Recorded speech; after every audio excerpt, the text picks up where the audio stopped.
प्रयागराज में हुई हिंसा के मामले में लगातार चंद्रशेखर आजाद रावण पर गाज गिरती चली जा रही है। यहां तक कि ये भी देखा जा रहा है कि क्या चंद्रशेखर आजाद रावण की गिरफ्तारी भी हो सकती है। हालांकि प्रयागराज में जो बवाल काटा गया उसमें कहा गया चंद्रशेखर आजाद रावण की तरफ से कि वो हमारे लोग नहीं थे, वो पार्टी के कार्यकर्ता नहीं थे, वो बाहरी लोग थे और इस मामले में हमें बेवजह फंसाया जा रहा है, आजाद समाज पार्टी को बदनाम किया जा रहा है। क्या वाकई ऐसा है?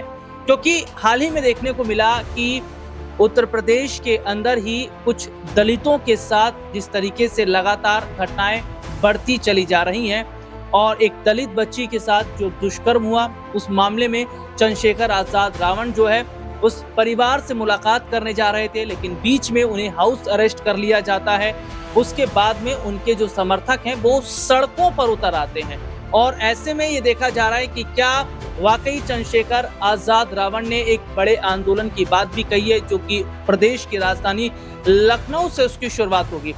कुछ खबर है जिस पर हम अपने दर्शकों को दिखाना चाहेंगे। आजाद लगातार जो सफाई दे रहे हैं, देखिए प्रयागराज में हुई हिंसा पर नगीना से सांसद चंद्रशेखर आजाद रावण जो कि लगातार स्टेटमेंट है उनका आ रहा है। चंद्रशेखर आजाद ने कहा कि पूरा प्रदेश हमारा है, देश में हमारे ही लोग तो हैं, हम भारतीय हैं ना, सरकारी संपत्ति हमारी है तो हम अपनी संपत्ति को क्यों नुकसान पहुंचाएंगे। क्योंकि बहुत बड़े स्तर पर देखा गया कि जो पुलिस की गाड़ियां थी उनको आग के हवाले किया गया और तमाम नुकसान हुआ। प्रयागराज में हुई हिंसा पर नगीना से सांसद चंद्रशेखर आजाद ने एनडीटीवी से बात की है। उन्होंने कहा कि हिंसा होना किसका फेलियर है, किसी भी जिले में घटना होती है तो उसके लिए कौन जिम्मेदार है।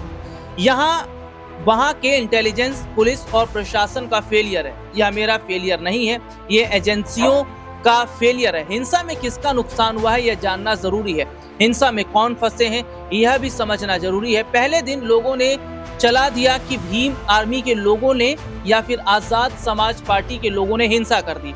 आरोप जो आगे बढ़ेगा उसी पर लगता है, जो चमक रहा है उसी पर आरोप लगाते हैं, जो धूल में पड़ा हुआ है उस पर थोड़े से ना तो आरोप लगते हैं और ना कुछ कहते हैं। आजाद समाज पार्टी संघर्ष कर रही है, जब से वह बनी है तब से उसके ऊपर आरोप लगे हैं। 2014 से 25 आ गया। हम लोग आपसे नहीं डरते, जब कमजोर अपनी हक की लड़ाई लड़ता है तो उस पर आरोप लगते हैं, जब कोई उनकी आवाज नहीं बनता तो उसे दबाने के लिए तमाम तरह के षड्यंत्र होते हैं और वह हो रहे हैं। ये स्टेटमेंट है चंद्रशेखर आजाद रावण का और सीधे तौर पर आजाद ने कहा कि हम डरने वाले नहीं हैं और आवाज अपनी बुलंद भी रखेंगे।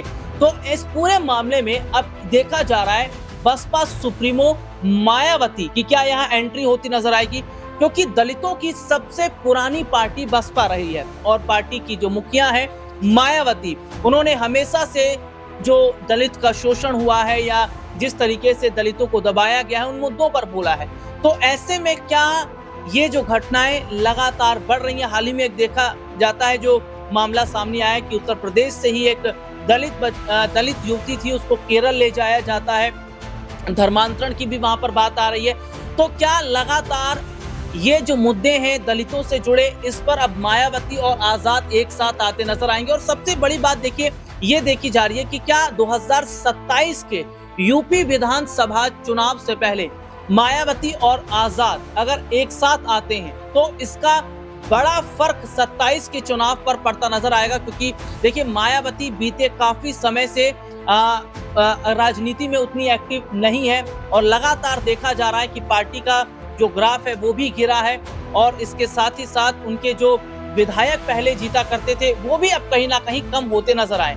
अब क्या जिस तरीके से ये योगी आदित्यनाथ की तरफ से कहा गया है कि आजाद की मुश्किलें आने वाले वक्त में बढ़ सकती हैं, क्योंकि पुलिस उस पूरे मामले की जांच कर रही है, आजाद का उसमें नाम शामिल है, ऐसे में गिरफ्तारी की बात भी चल रही है। तो क्या आजाद को गिरफ्तारी से बचाने के लिए अब मायावती यहाँ पर बड़ा कदम उठाती नजर आएंगी और आजाद और मायावती क्या एक साथ मिलकर 27 में चुनाव भी लड़ सकते हैं?